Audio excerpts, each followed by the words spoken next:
Hello, everyone. My name is Abel Landasho. I'm the Project and Communications Coordinator for the ANH Academy. Welcome to today's special webinar co-hosted in collaboration with Ag2Nut. Today's special webinar is about connecting the two communities. That's the Ag2Nut community and the ANH Academy members. And this webinar, we're delighted to have Cecilia Gonzalez, who is the co-coordinator of the Ag2Nut Community of Practice, and she will give us an overview of the Ag2Nut Community of Practice and will guide us on how to form an Indian Ag2Nut subgroup. We also have Joyetz from ANH Academy Week, who will tell us about the ANH Academy in general, and also about the 4th ANH Academy Week happening in Hyderabad in particular. I hope by now most of you know that the 4th ANH Academy Week is taking place in Hyderabad, India, from 21st of June to 28th. That's just in less than 3 weeks' time. We have an incredible lineup of oral presentations, poster sessions, keynote speakers, learning labs on ANH and related stuff. So hope to see many of you there. If not, we will be live streaming most of the presentations and panel discussions online on our website. So please do follow us online at our website, www.anhacademy.org, or you can join the conversation on Twitter using the official hashtag for the conference, that's hashtag ANH2019.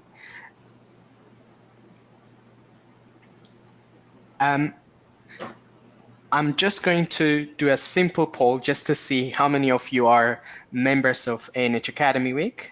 So I will launch a poll now, and hopefully all of you will see it on your screen. And please respond accordingly.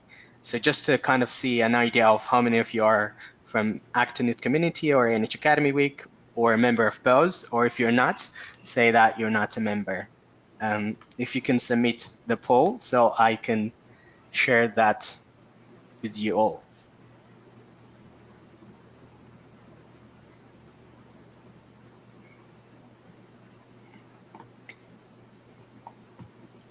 Okay, I'm still collecting the responses. Once I get the response, I will be able to share that with you, hopefully.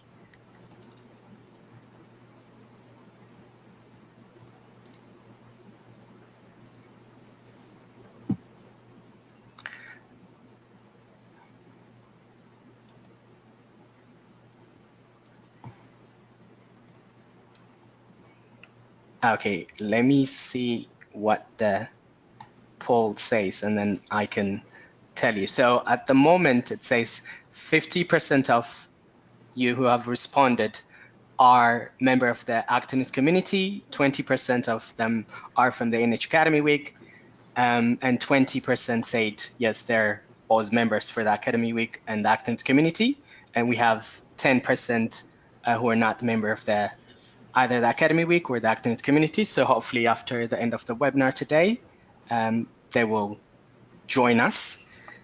Anna will soon say a few words about today's webinar, but before we get started, I would like to go over a few technical issues so you know how to participate in today's webinar.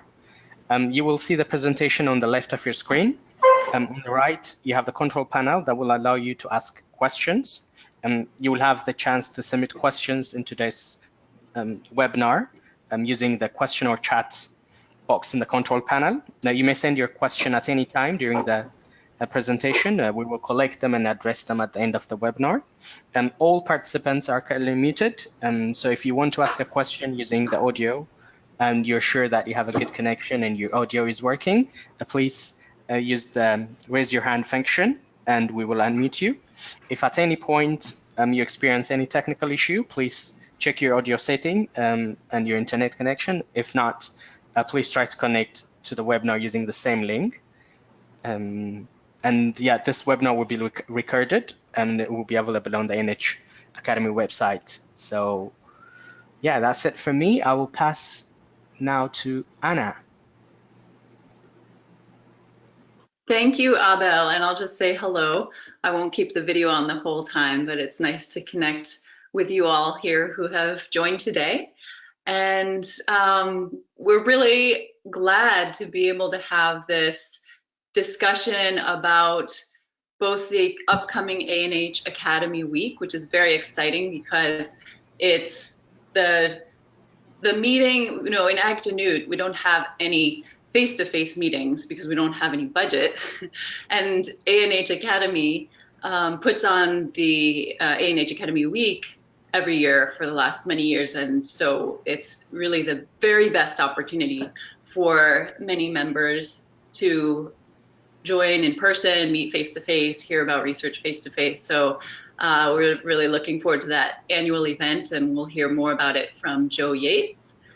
And also, it has become somewhat of a tradition to have a space at ANH Academy Week in the country where it's held to explore the possibility of a subgroup from that country or from that region. And we've done this last year in Ghana, forming actually two subgroups, the Ghana and the Nigeria Ag2Nut country chapters. And we also had formed the Ethiopia country chapter also at the ANH Academy Week 3 years ago.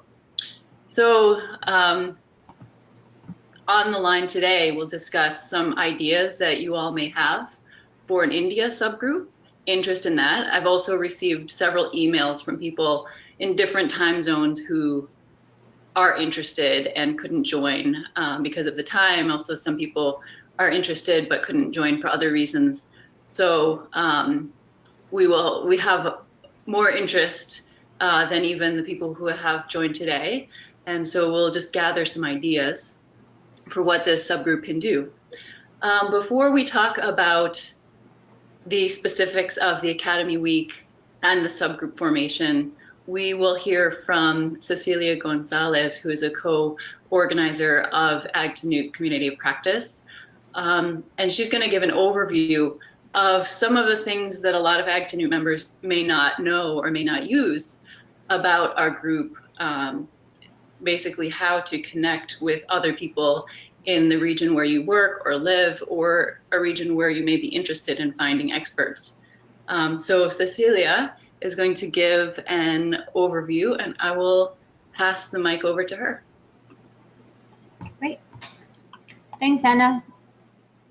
Can you hear me well? Yes, we can hear you. Great. Hello, everyone. So as Anna said, my name is Cecilia Gonzalez, and I have been helping as one of the coordinators of the Ag2Nut community along with Anna and Emily. And I am based in Fort Myers, Florida in the US, and I work with an organization called ECHO, and we focus on agriculture education in the tropics. And today I want to share first, if you are not a member of Ag2Nut, it is very easy and fast. It only takes 43 seconds to sign up. If you go to ag2nut.org, you can start an account with us. Once you have an account with Ag2Nut, one of the first things that you could do, well, you can see here on the homepage, you will be able to access to see all the discussions that are happening. These discussions are on the platform, on the web, and they are also via email. You can see the sub-communities that we have and the different menus that include library, where you have some of the resources that have been posted, as well as the members. And I will get to the members in a little bit, but in order for us to be able to keep in touch with each other, it really depends on us putting our contact information there and updating. So on the top right-hand side, you can see where it says My Account. You can go there and view and edit your profile and change your preferences, your password. So when you go there, you can see here's a screenshot of my profile. You can edit and add your contact information there. You can also put a little bit about yourself in your biography or your experience, so that if people want to contact you, they know maybe more about you too.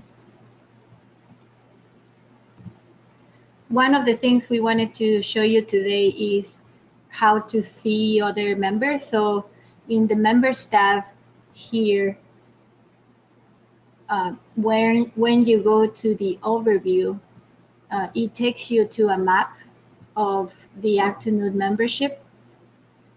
And I'm going to slow down because I don't see that it's coming too soon on the screen there. There it is. But when you go to the map, you can hover over any of the countries and see the number of members. For example, here we put as an example India, and in India there are 113 members. I think actually maybe a little more now because I prepared this last week. But we have getting close to 6,500 members in Ag2Nut Global. And if you go to India, you can either click there on the map or go to members list instead of overview, and you'll be able to see also how many members are in each country of Ag2Nut. And we are in about 125 countries. And when you see the list, like you can see here on the screen, you can actually hover over one of the members and you can see their information. We can see here Ataluri from the International Potato Center is a project manager, and you can contact them by email.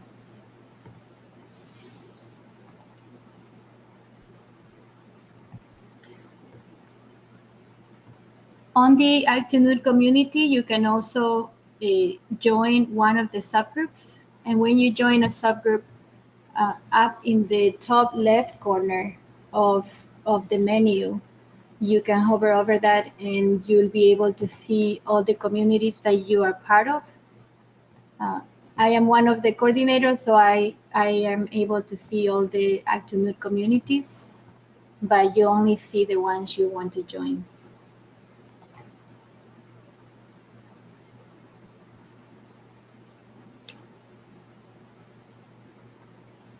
And now next we'll pass the mic to Anna.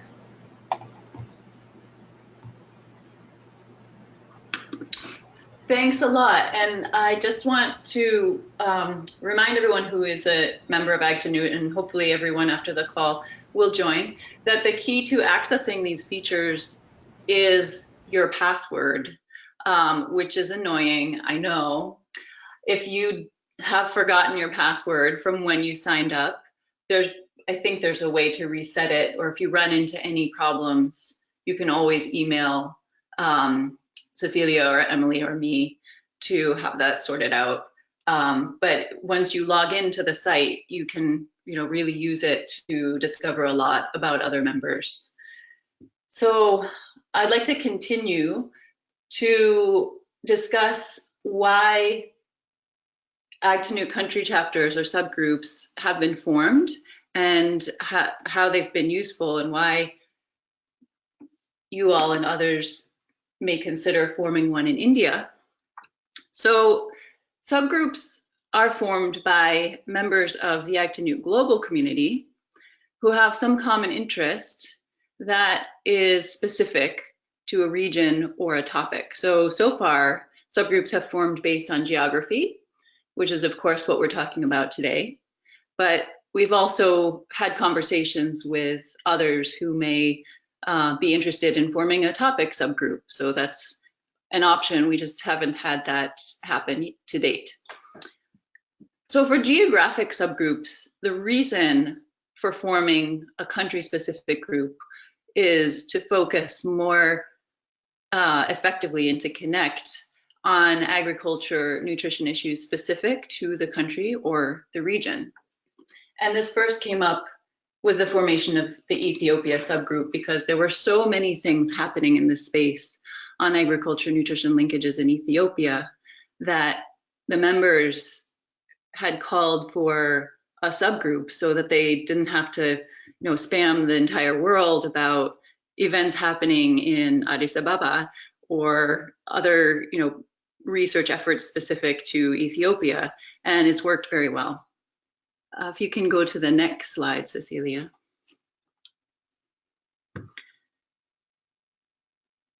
Seems like the slides are a little bit delayed online. Here it comes.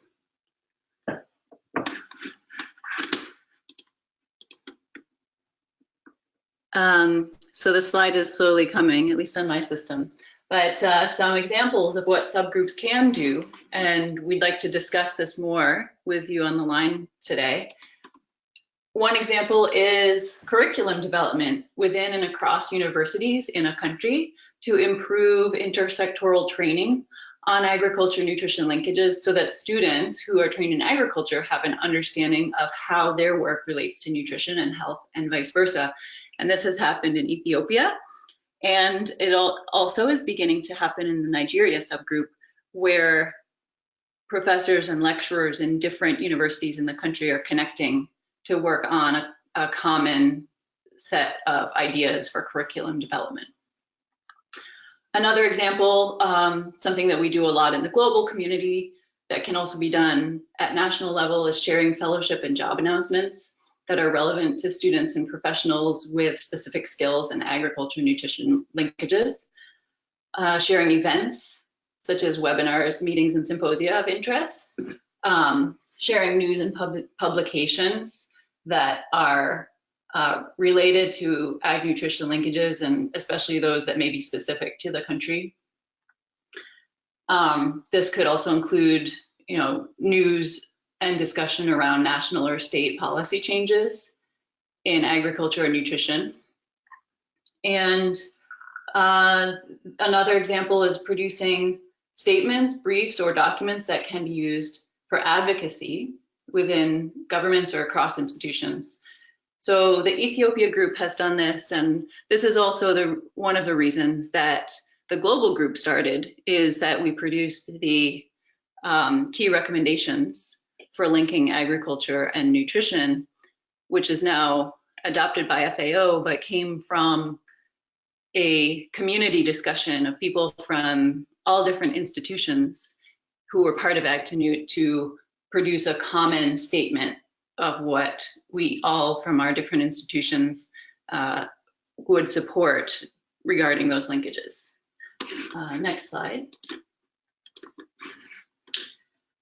And while it comes up, I will just start to go ahead. So as far as creating an Ag2Nut subgroup or country chapter, really the starting point is the formation of an email list. We are an online community, and the email list facilitates connection of people who are interested in these linkages at the country level.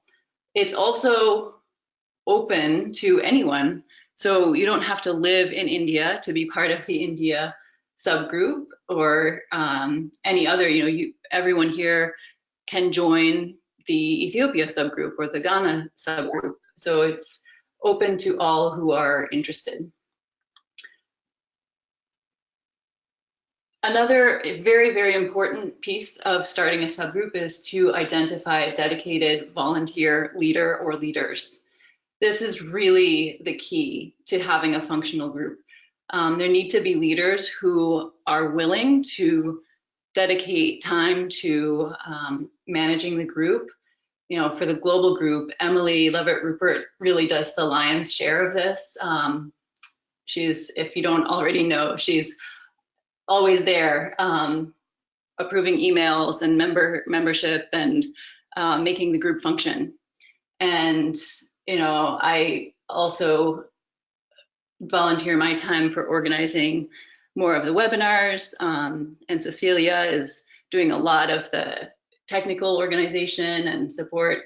So we each have, for the global group, the three of us, and in collaboration with other people who help from time to time, specifically at UNSCN, we each have different roles, and it works to have a group of leaders.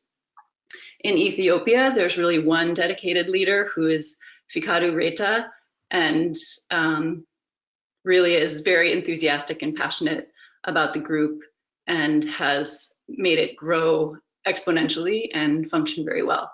So in order to have a subgroup, you have to have good leaders. So if anyone on the call today is interested, you're very welcome to share that interest, and we will also have a discussion in India, in Hyderabad, at ANH Academy Week, where if you're going to that, you can register your interest in leadership there. Or if you can't make it, we will bring that information to the meeting. So this leader needs to be able to add and approve members, to screen emails that are sent to the list, and also respond to emails as needed. Also, the subgroup could form online or in-person meetings or facilitate other activities that are more optional. So some steps to create an Ag2Nut subgroup. First of all, and we're starting the conversation now, but this will happen after the in-person meeting in Hyderabad at the end of the month. So the first steps would be to identify the people who would like to lead, at least in the interim, and provide that contact information to us at the global level, to provide a brief group description that includes the purpose and aims of the group and how members will use the platform. And we have examples from all of the subgroups that currently exist. Also providing the list of all founding members so that the email list can be formed. And really it's pretty simple. You know, once those first 3 steps are completed, we can set up the Ag2Nut subgroup online and set up the listserv, and have, if necessary, the global coordination leaders can have an orientation call to explain how to use our web platform for list management. And then the group is off and running. So the email list can be used from there, and can go ahead and do, move forward toward the purposes of the group. Very briefly, I just wanted to show a couple of slides that Fikadu Reta had prepared on the Ethiopia subgroup, because it's a really good example of how effective these groups can be. Next slide.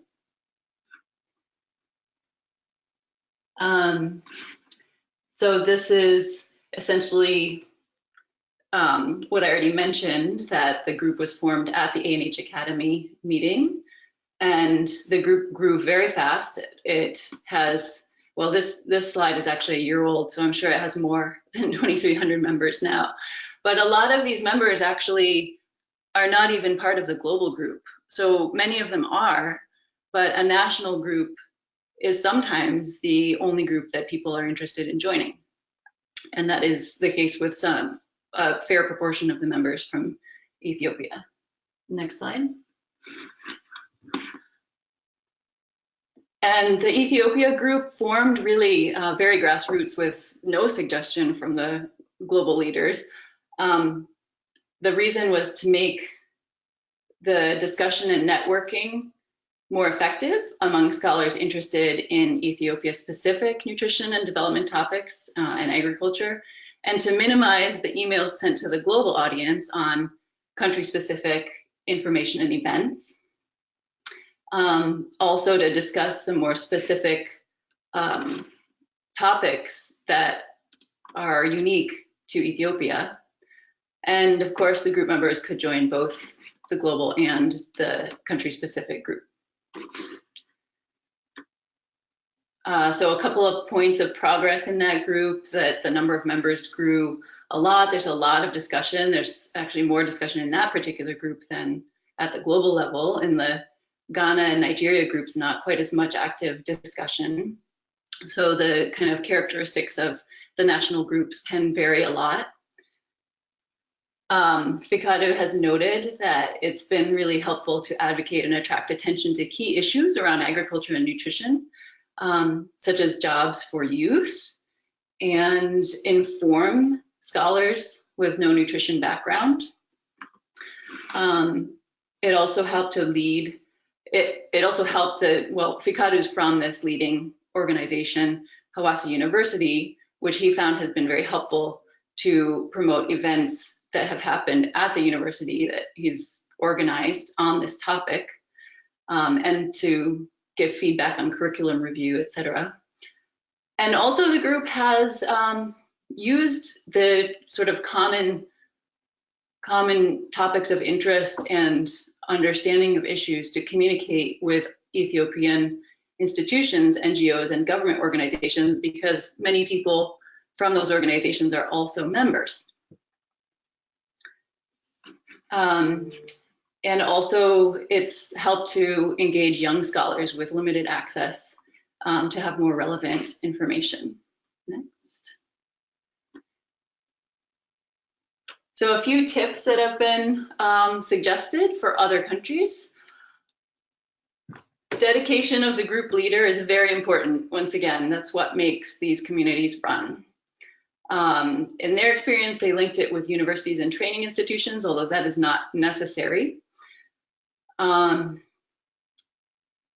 There's a lot of potential from various scholars who can benefit and add to discussions. It's best when the online discussions that happen are linked with decision makers. They've done quite a bit of that in the Ethiopia community. You know, summarizing each discussion before starting a new one has been a tool that they've used. And managing the listserv has been very important, because the discussion in that community has been so active that it's important to have a moderator who, you know, it's not about censoring information, but it's about moderating information so that the discussion remains positive and professional, and you know, doesn't add too much email to people's email boxes so that they may quit if there's just too much annoyance happening. So that moderation is important. And again, at the global group, Emily takes care of a lot of that behind the scenes, so that what you all receive in your inbox is sure to be relevant to both agriculture and nutrition, and professional and useful. So I'm gonna pass. By the way, if you all have any questions or comments, again, feel free to use the question box to register those now, before we get to the Q&A or the discussion section, just after Joe goes over the ANH Academy Week specifics. So I'll remind you of that. And I will pass the mic over to Joe. Thanks, Anna. I'm going to quickly put my camera on if I can, just to say a quick hello to everyone, see if this works. Hi, morning everyone, afternoon or evening, wherever you are. Thanks for having me on the call today, and thanks for setting this up, Anna. It's great to be in touch with everyone and to well, to have a bit of a chat before we get to the Academy Week, which, as Abel said, is just around the corner now. I'm looking on the attendees list and I see some familiar faces, so it's nice to see those. And so hello to everyone that I know, and for those I don't know, my name's Joe Yates. I work in the London School of Hygiene and Tropical Medicine, and one of my roles there is to look after the ANH Academy, which I think probably lots of you will know about already, but I thought I would just use the next 5–10 minutes just to have a really quick overview of what the Academy is about and how it interacts with the Ag2Nut community of practice, things like that, and then to spend a couple of minutes talking about the Academy Week and how you might want to get involved if you're either taking part in India or if you're going to join remotely for aspects of it. And so what I'll do now is I'll just turn my camera off, and so I'll put this little slideshow on. Hopefully you can all see it. Give me a sec. Right, so the ANH Academy, what is it? I think the slides are moving slightly slow. Okay, yeah, so here we go. What's the ANH Academy? Well, the ANH Academy is one of the work streams on a program called IMANA. And for those of you who don't know what IMANA is, it stands for Innovative Methods and Metrics for Agriculture Nutrition Actions. It's a program that consists of 3 work streams, and overall it aims to accelerate the development of a robust evidence base to guide changes in agricultural food systems as they relate to nutrition and health. And it seeks to do this through a series of competitive grants that are aimed at developing new methods and metrics and tools, a program of fellowships that helps to strengthen and build a generation of early career researchers in these fields, and also the ANH Academy, which is a global network of researchers, practitioners and policymakers around the world. As I said, there you go, it's this global network. It's designed to be a platform for learning and sharing, and to do this, there are several aims within the program. I'm just putting them on the screen now so you can see them. So there's to share innovative research, it's to stimulate the development and harmonization of new types of research, in particular around how we track and measure the pathways between agriculture, nutrition and health. To also strengthen the capacity of the community to undertake this kind of research, which transcends sectoral boundaries and reaches across different disciplines that we're so easily siloed by. I think that's one of the main aims, I have to say. And finally, is to find ways to facilitate the uptake of this evidence that comes out of this research into policy domains and programming, and this is why in particular working with Ag2Nut is really interesting, because there's big access to lots of people who are working as practitioners or programmers. Some of the ways in which we go about doing this, some of the different activities are international conferences, which we're going to talk about in a minute, which is the ANH Academy Week, which is our annual event. There's also online face-to-face trainings. We have blogs and podcasts and things like that, and it's all user generated. So if during the course of this call or any time after this you feel like you have something you want to talk about or some interesting work from your field, then we really welcome that. And also we convene expert technical working groups. These are consist of experts from around the world who bash their heads together and try to synthesize some of the available methods, metrics, approaches to specific domains as they relate to agriculture, food systems, nutrition and health. And 2 examples you can see there are sustainable diets and food environments. And Anna is part of the food environments working group herself. So a quick overview of what we're interested in. Well, here's one of those unhelpful slides which has just got loads of words on it. But I think this is, I picked these words out from some of the membership, and I'll talk about that in a second, and some of the areas of interest that people have or expertise. And I think it goes to show just how diverse our fields of inquiry are, and also how intricate and interlinked all the pathways between human health, the environment, political economy, biodiversity, things like that are. And it's that kind of diversity which I think is really important for the ANH Academy and for our membership. Speaking of which, members, we have, this slide is slightly out of date, I have to say, but we have around about 2,000 researchers, practitioners and decision makers in 90 odd countries around the world, and last time we checked there's over 700 institutions represented. This is, I have to say, primarily our main focus is on higher education and research institutions, but we have obviously lots of practitioners and NGOs as well. Here's 2 graphs, 2 pie charts you can see just outlining the geographical spread, and also what's interesting is the sectoral expertise. So when you sign up as a member, you can indicate which sector you are affiliated with or you have particular expertise in. You can click more than one, and as you can see, we've got quite a good balance between those who affiliate themselves with agriculture and food systems alongside nutrition, a little bit less so with health, but this is something we're working on now, especially as it relates to human health and planetary health. Right, signing up. I won't spend too much time on this because it's quite similar to what Cecilia's just been through actually, and so the same principles apply. We do have, there's quite a lot of overlap, and I guess this is one of the questions which often comes up when we do these collaborative calls with Ag2Nut. It's like, oh, what's the difference, you know?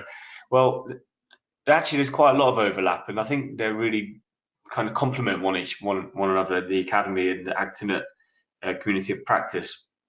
So it's a similar principle. You can sign up for free for our website, you put your details in, and is that working? Yeah, sorry, it's a bit slow. And once you're a member, you can click on the members portal, and you can search for different people by different areas of interest, by expertise, by sectoral expertise, or where they might be located. And so we don't have country chapters, and mainly because it's not really our focus area. We have the Academy weeks that rotate each year between Africa and Asia. And because Ag2Nut have these really successful country chapters, we're really happy to be supporting those. And for us, it's a great impact of the Academy weeks themselves that people come together and form these chapters. Now then, the Academy week. I hope that everyone on this call will know what it is by now, but if not, here's a quick overview of what it is. The Academy Week is a 5-day event that is run, as I said, each year. It rotates between Africa and Asia. We've had 3 Academy Weeks to date. The first one was in Addis Ababa, where the first Ag2Nut country chapter was formed, as Anna was saying. The second one was in Kathmandu, and that was held in collaboration with the Feed the Future Innovation Lab for Nutrition. That has a long-standing event there. And last year's event was in Accra, Ghana. This year, in 2 weeks' time, we're going to be holding our event in Hyderabad, India, and I'm looking at the attendee list and I'm seeing some faces that I know are definitely going to be coming, so I'm looking forward to seeing you there. But what does the Academy Week consist of? Well, it begins with 2 days of face-to-face learning labs, and these are essentially quite intimate, interactive workshops.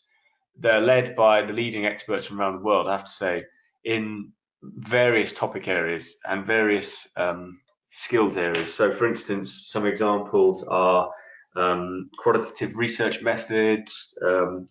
There's sessions on things like sustainable diets, how to understand and study those. There's workshops on how to improve data collection skills and what type of tools you can use in different settings.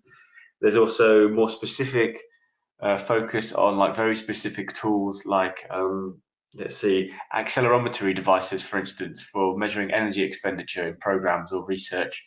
And then there's some more soft skills like how to write a proposal, how to get your research communicated in an effective way. And so this is a really important part of the week for us, and it's part that we really would encourage you to come along to if you can. It also sets the tone, and it's very informal and relaxed.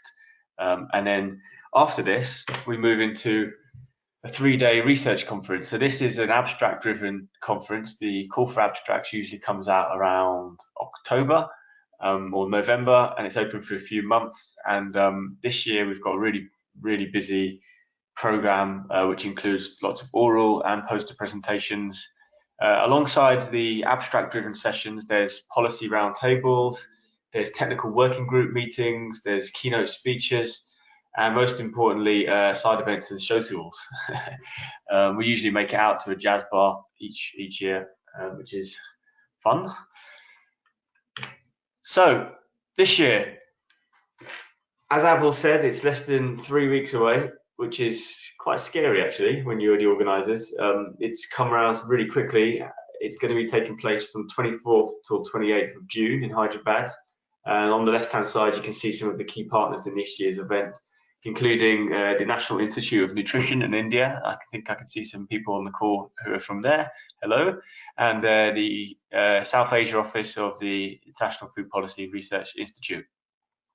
If you log onto our website, you can have a look at the program. It's up here. It's interactive. I'll have a quick scoot over there now so you can see how to interact with that. If you go on the homepage and just come down to program, there's lots of other information as well. You can look at previous resources from previous events.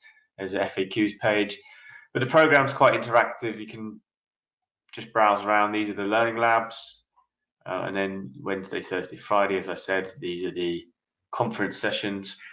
So I would advise you to have a little look around and familiarize yourself if you like. Now, how can you get involved? Well, we're going to be talking in a minute. I'll finish up in a second so we can talk about the subgroup formation, the chapter. But if you're coming to the event itself, I really would encourage you to try, and you're interested in India and you're working in India or have colleagues who are working in India, then head over to the India Ag2Nut chapter meeting.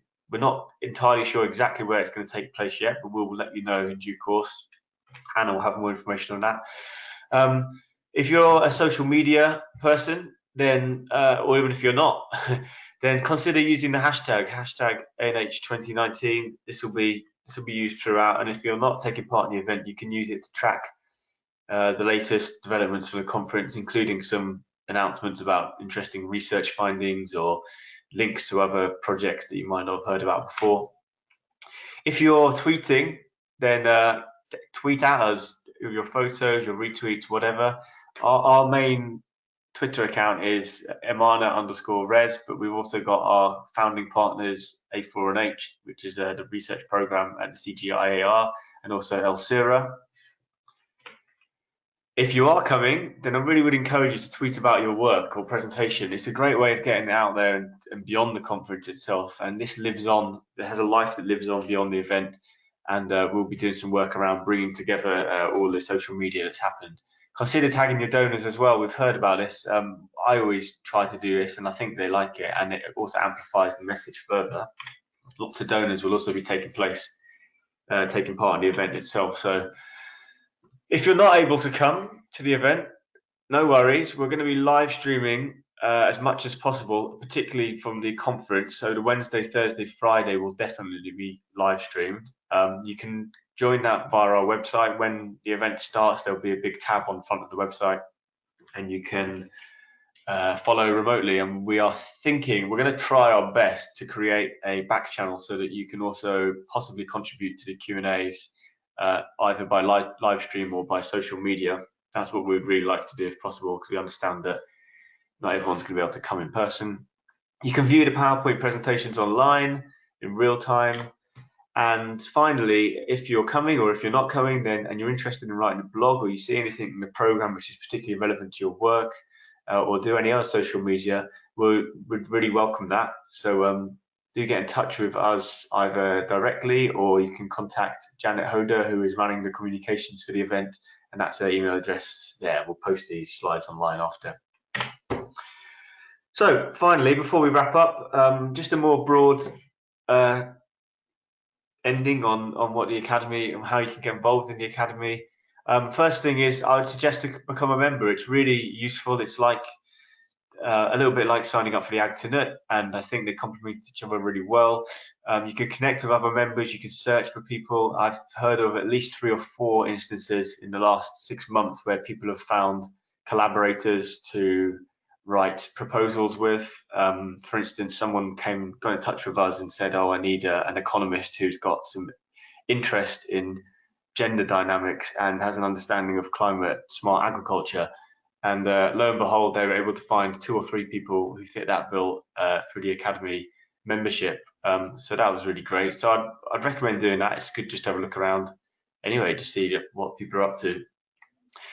Consider writing a blog or hosting a podcast on the website. We're really open to any ideas. The whole website is user generated really. So if you've got any ideas, get in touch. You can add your event to the calendar and look at funding opportunities, events and resources. You can attend a webinar, or you can run a webinar. Consider that as well. And finally, with regard to the Academy Week, we'd really love for you to attend if you can. There's still a few spaces left. And I think based on the visa situation, you'd probably need to be based in India to register at this stage. But get in touch if you know that you want to come, and we'll see what we can do.